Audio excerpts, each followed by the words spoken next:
तो मैं इस गीत के माध्यम से बताना चाहती हूँ कि गाली तो बहुत ही रूड शब्द है, लेकिन इस गीत से आप समझ जाएंगे कि हम ये मिथिलावासी अपने दामाद को, अपने पाहुन को किस तरह से आदर सत्कार करते हैं। तो आइए 2 लाइन। राम जी से पूछे,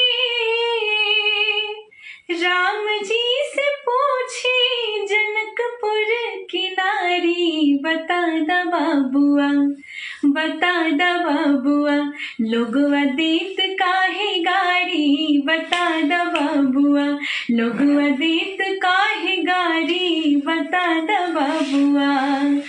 ई बूढ़ा बाबा के पकल पकल